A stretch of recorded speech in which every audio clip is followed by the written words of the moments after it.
पुणे जिल्ह्यातील ग्रामीण भागामध्ये जे मुस्लिम बांधव आहेत त्यांच्यावरती बहिष्कार, आर्थिक बहिष्कार टाकण्यात येतोय, तर त्यांची आर्थिक गळचेपी देखील करण्यात येते। असा अनेक आरोप हे मुस्लिम बांधवांकडून करण्यात येतात। पुण्यातील जो ग्रामीण भाग आहे तिकडचे अनेक गावं आहेत, तिकडे मुस्लिम नियंत्रण समिती देखील स्थापन करण्यात येते, तिकडे बोर्ड देखील लावण्यात येते। त्याचा पुरावा जर आपण बघू शकतो तो हे सगळे पुरावे आहेत त्याचे, जे वेगवेगळे गावं आहेत, कासारसाई आहे, परत अजून वेगवेगळे जे गावं आहेत त्या गावांमध्ये हे दाखवण्यात, हे असे फलक लावण्यात येत आहेत आणि असे अनेक जे आरोप आहेत ते या मुस्लिम बांधवांकडून करण्यात आलेला आहे। तर नक्की काय आहे हे, काय त्यांची मागणी आहे, किती दिवसांपासून हे सगळं या गोष्टींना सामोरे जावं लागतंय त्यांना, आपण त्यांच्याकडून जाणून घेऊयात। आता माझ्यासोबत आहे social democratic party of India चे प्रदेश अध्यक्ष अजहर तांबोळी माझ्यासोबत आहेत। सर, नेमकं गावात आत्ता परिस्थिती काय आहे? गावातली जे ग्रामीण भाग आहे त्याच्यामध्ये तुम्ही जे आरोप करतायत त्याच्यामुळे नेमकं आत्ता परिस्थिती काय आहे सध्या या घडीला? मॅडम, 2-3 दिवसापूर्वी ईद झाली, मुस्लिम समाजाची बकरीद ईद झाली। या पुणे परिसरातील काही गावांमध्ये बकरीद साजरी करण्यात आली नाही आणि ते न करण्यामागं जे काही घटनाक्रम आहेत सुनियोजित पद्धतीने मागील काही महिन्यापासून पुण्याच्या काही गावांमध्ये, आता तुम्ही बघितलात की काही ठिकाणी फ्लेक्स वगैरे लावलेले आहेत, त्या संदर्भात आम्ही प्रूफ पण समोर ठेवलेले आहेत प्रसार माध्यमाच्या, की गावामध्ये मुस्लिम समाजाच्या हे ग्रामपंचायतीद्वारे एक संविधानिक इन्स्टिट्यूशन आहे ग्रामपंचायत, त्याच्या माध्यमातून असंविधानिक आणि बेकायदेशीर ठराव पास करण्यात येत आहे, ज्याच्यामध्ये नमूद केलेलं आहे की गावाच्या मशिदीमध्ये गावाच्या व्यतिरिक्त बाहेरच्या मुसलमानांनी नमाज पढण्यासाठी येऊ नये। त्या व्यतिरिक्त मुस्लिम समाजाने बाहेरचे जे लोक आहेत आर्थिक बहिष्काराच्या दृष्टिकोनातून ते लोक पावले उचलतात, त्यामध्ये त्यांनी मुस्लिम समाजाला नियंत्रणात ठेवण्यासाठी मुस्लिम समाज नियंत्रण समिती बनवलेली आहे, ज्याच्या माध्यमातून गावामध्ये कोणत्याही पद्धतीने भाडे तत्वावर म्हणा किंवा लेबर म्हणा किंवा इतर काही व्यवसाय जे मुस्लिम समाज करतात त्यांना कामावर ठेवू नये अशा पद्धतीचे काही उपक्रम राबवले जात आहेत काही गावांमध्ये। त्या व्यतिरिक्त मशिदीमध्ये जर कोणी मुस्लिम बाहेरच्या गावाचं येत असेल तर त्याला लोक तिथले थांबवतात, आय कार्ड पण चेक करत आहेत, काही ठिकाणी हे देखील फेस करत आहेत। काही ठिकाणी कुठलं I card check? Aadhaar card check करतात की तुम्ही इथं राहता का, नाही तर तुम्ही इथं आतमध्ये मशिदीसाठी येऊ शकत नाही, जुम्माला येऊ शकत नाही। अशा पद्धतीचे घटनाक्रम कंटिन्यू होत आहेत आणि या सर्व काही फ्लेक्स आणि सोशल मीडियाच्या माध्यमातून ते पुढे ढकलत आहेत आणि गौरवान्वित करत आहेत की अशा पद्धतीचं हिंदू राष्ट्र किंवा अशा पद्धतीचं गाव आपल्याकडे असायला पाहिजे।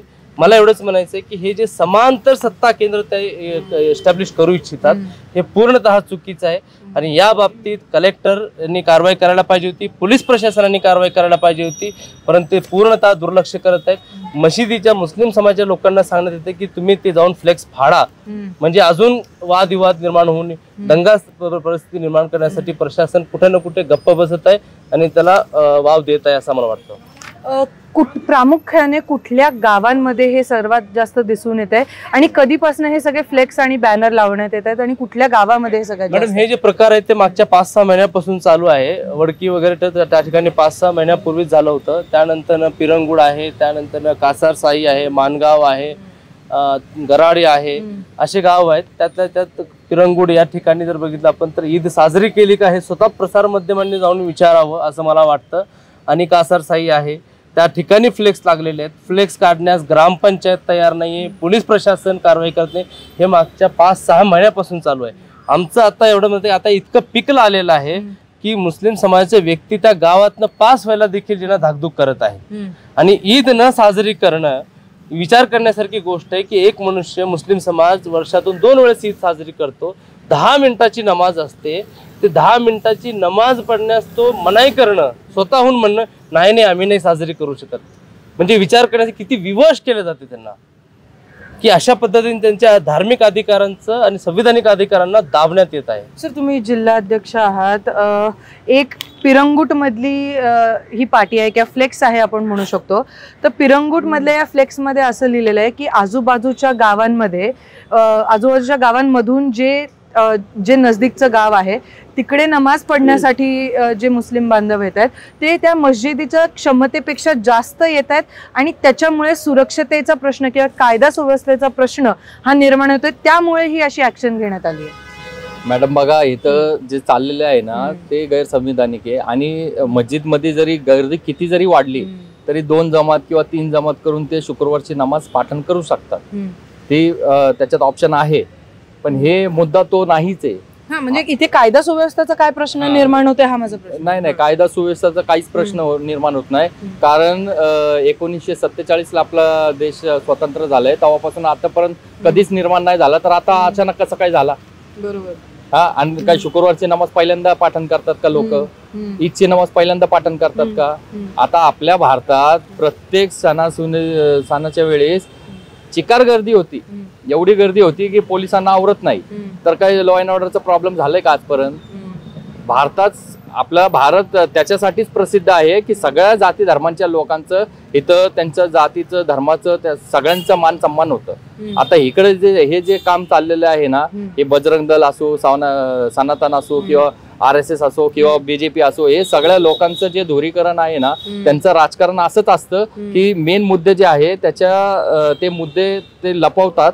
कारण त्यांनी गेल्या 11 वर्षात देशात काहीच उन्नती केलेली नाही. सगळं बरबादी करून ठेवली आहे. अर्धा देश विकून ठेवलाय.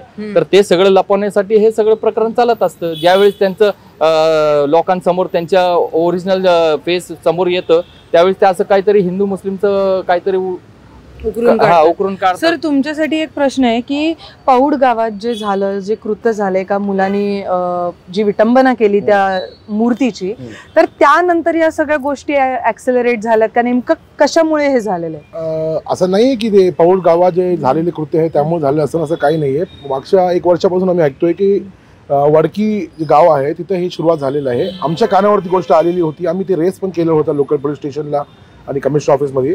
त्यानंतर हे सकल हिंदू समाज जी ऍक्टिव्ह झालेली संघटना आहे, सकल हिंदू समाजच्या नावाने हे लोक प्रत्येक जागी बोर्ड लावतात आणि हे दर्शवतात की बाबा मुस्लिम समाज इंडियामध्ये आहे ते राहण्याच्या लायक नाही आहे. मला हे सांगू इच्छितो या माध्यमाने की ह्या माणसांना संस्थाला की फंडामेंटल राईट्स जे आम्हाला दिलेले आहेत कॉन्स्टिट्यूशन, डॉक्टर बाबासाहेब आंबेडकरांनी जे आम्हाला कॉन्स्टिट्यूशन राईट दिलेले आहेत त्याच्या अंडर आम्ही राईट टू रिलिजन आमच्याकडे आहे. 5 टाइमची नमाज आम्ही पठण करायचं आमचं हे आहे, आमच्या रिलिजनमध्ये आहे. तर आम्ही कुठेही जाऊ, जेव्हा जिथं मला मस्जिद दिसेल तिथं जाऊ आम्ही. तर असं काहीतरी झालेलं आहे, पिरंगुटमध्ये काहीतरी झालं आहे म्हणून हे सगळं झालं असं काही नाही. आणि मग जेव्हा ती जी घटना झाली पौड गावामध्ये तेव्हा काही आक्षेप घेण्यात आला होता किंवा मग जेव्हा हे सगळ्या गोष्टी झाल्या, जे आपण आता एक धार्मिक गोष्टीबद्दल बोलतोय, इकडचं धार्मिक असू दे किंवा तिकडच्या धार्मिक गोष्टीबद्दल असू दे, तेव्हा काय स्टँड घेण्यात आला होता? कारण असं देखील बोलण्यात आलं होतं की जेव्हा ही गोष्ट त्या गावात झाली त्याच्यानंतर ही जी समिती स्थापन करणं असू दे, मुस्लिम नियंत्रण समिती असू दे, तर अशा गोष्टी तेव्हा ऍक्सेलरेट झालं होतं. तर तेव्हा तुमचं काय स्टँड होतं? मॅडम, आम्ही ते गोष्ट कुणीही केलं ना तरी ते चुकीचे आहे, निंदनीय आहे, त्याच्यावरती कडक कारवाई व्हायला पाहिजे होती, अशीच आमची पण डिमांड होती. आम्ही तशी डिमांड पण पक्षाच्या माध्यमातून केली होती की यांच्यावरती कडक कारवाई व्हायला पाहिजे होती. चुकीचं आहे ते चुकीचं आहे. पण असे घटनाक्रम जे आहेत ना त्याला फक्त आधार बनवणे आणि त्या घटनेनंतर ना असं घडत आहे असं नाही मुळीच. कारण काही आम्ही फ्लेक्स वगैरेचे फोटो दाखवलेले आहेत ते जुने आहेत, 5-6 महिन्यापूर्वीचे आहेत. ते आर्थिक बहिष्कार हे दिवाळी फ्लेक्स आहेत तिथे जिकडे आहे तिकडे. कारण पोलीस प्रशासन काढायला इच्छितच नाही ते, आणि पोलीस प्रशासनासमोर आहे सगळं लावलं जाते आणि काढायला देखील तयार नाही. ते प्रश्न आहे आणि आज देखील ते एक्झिस्टन्स मध्ये आहेत बोर्ड. तुम्ही मला खरं तर तुम्ही काहीतरी बोलणार होतं पण त्याच्या अगोदर एक प्रश्न आहे की कुठल्या पुढाऱ्यांपर्यंत तुम्ही गेला होता का? की राजकारणी कुठले पुढारी आहेत त्यांच्यापर्यंत तुम्ही गेला होतात की हे असं आमच्यावरती होतंय आणि आम्हाला या गोष्टीचा त्रास होतोय किंवा आम्हाला ही गोष्ट मान्य नाही? कारण तुम्ही पत्रकार परिषदेत देखील म्हणलं होतं की हे अल्पसंख्याकांवरती अत्याचार आहे. हे आता आम्ही गेलो नाही कुठल्या पुढारीकडं. सुप्रिया सुळेचा ते पट्टा आहे तर त्यांच्याशी आम्ही एकदा भेट घेणार आहोत. आणि आता तुम्ही जे प्रश्न विचारलं की तिथं पिरंगुटमध्ये पौडमध्ये एक कृत्य झालं तर ज्योती मल्होत्रा माहिती आहे ना आपल्याला, त्यांनी पाकिस्तानची हे केले. तर पाकिस्तानची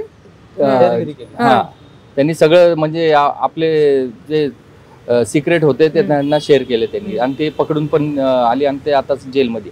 तर त्यांनी केली म्हणून काय संपूर्ण समाजाला त्याचा परिणाम भोगावा लागतंय का?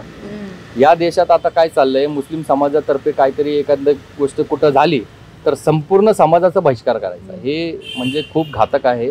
देशासाठी, आणि हे आम्ही अजिबात होऊ देणार नाही. बरं, एक शेवटचा प्रश्न सर तुम्हाला. एक तुम्ही आक्षेप घेतला होता, जे खासदार आहेत पुण्यातले, ज्यांनी अनेक काही कृत्य केलेले आहेत, इकडे त्यांनी भिंत देखील रंगवले होते, ते मिधा कुलकर्णी आहेत, ज्यांची ओळख जी आहे ना पुण्याला काही देण्यामध्ये किंवा पुण्यासाठी त्यांनी काय आणलं म्हणून ओळख नाहीये. त्यांची जेव्हा लोक आठवण काढतात ना, ते रंगरांगोटी करताना दिवारी भिंतीचे दिसतात, किंवा सारसबागेमध्ये मुसलमानांना येऊ नये किंवा मशिदीमध्ये घुसण्याचा करण्याचा प्रयत्न, हीच त्यांची ओळख आहे. कन्स्ट्रक्टिव्ह सृजनशील असं काही त्यांनी समाजाला दिलेलं नाहीये. या लोकांची जेव्हा लोकप्रतिनिधी म्हणून तुम्ही जाता ना, त्यावेळेस लोकांमध्ये एकात्मता ही आपल्या भारताची ताकद आहे. त्या संदर्भात कन्स्ट्रक्टिव्ह असं किंवा कुणाच्या विकासासाठी म्हणून त्या कधीही झळकत नाहीत. जेव्हा झळकतात फक्त विद्वेष आणि मुस्लिम समाजाच्या द्वेषासंदर्भाचं ते समोर येतात. बरं, थोडक्यात एक शेवटचा अजून एक, की आत्ता सध्या नेमका काय त्रास होतोय, काय काय तुमच्यावरती समिती आणि हे सगळं आर्थिक बहिष्कार, कारण तुम्ही मगाशी पण म्हणला की आर्थिक बहिष्कार म्हणजे तुम्हाला जर कोण तिकडे हॉटेल असेल तर मुस्लिम बांधवांना तिकडे खाणं बनवायला हे करत नाही, तुम्हाला वेटर ठेवत नाही, असे या बऱ्याचशा गोष्टी होत आहेत. त्यासोबतच अजून काय तुमचं नेमकं तुम्हाला काय सामोरं जावं लागतंय आणि तुमच्या मागण्या काय आहेत यातून? हे जे आहे ना, कोणाचाही तुम्ही सामाजिक किंवा आर्थिक बहिष्कार करू शकत नाही.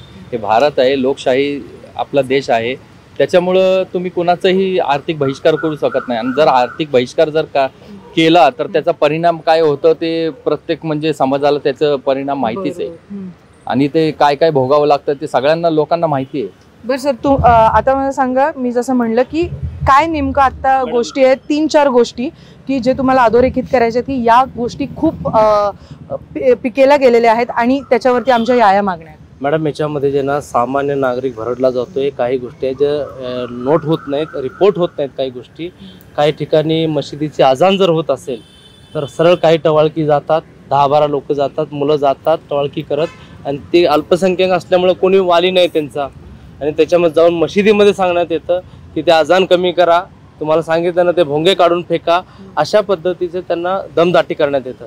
काही लोक, काही घर असल्यामुळं ते गपचूप ते ऐकतात ते लोक.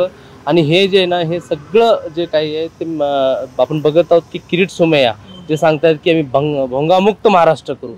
महाराष्ट्र भंगमुक्त करण्या अगोदर त्यांनी थोडंसं हायकोर्टाची ऑर्डर वाचली पाहिजे की कोणतेही धार्मिक स्थळ असू त्याच्यावर एक लिमिटमध्ये अजान किंवा इतर काही धार्मिक तुम्ही वाजवू शकता.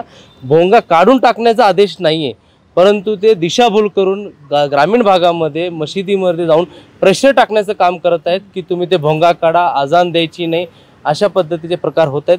गावकरी, तिथले अल्पसंख्याक मुस्लिम समाज, काही 10-12 घरं असतात, ते लोक हिंमत पण होऊ शकत नाही की त्यांनी जाऊन प्रशासनाकडे दाद मागावी, कारण ऑलरेडी ते आता इकॉनॉमिक बायकॉट सारखे यासारख्या प्रश्नांनी भेडसावतात. मागणी काय थोडक्यात तुमची? मागणी आमची एवढीच आहे की आपल्या ज्या भारताचं महाराष्ट्राचं जे हे आहे पुरोगामित्व, हे जपण्याची जबाबदारी प्रत्येक नागरिकाची आहे, आणि अल्पसंख्याकांच्या अधिकारांचं रक्षण करण्याचं काम प्रशासन, पोलीस प्रशासन, जिल्हा अधिकाऱ्यांचं आहे. शासनाने याच्यावरती कडक कारवाई करत या जे काही विषारी हे करत आहेत त्यांची कारवाई करावी, व त्या परिसरामध्ये सामाजिक सलोखा व अल्पसंख्याक समाजामध्ये सुरक्षिततेची भावना निर्माण करण्यासाठी सामाजिक उपक्रम राबवावेत हिंदू, मुस्लिम व इतर धर्मियांना घेऊन, अशी आमची मागणी आहे. आणि कोर्टात याबाबत जाणार आहात?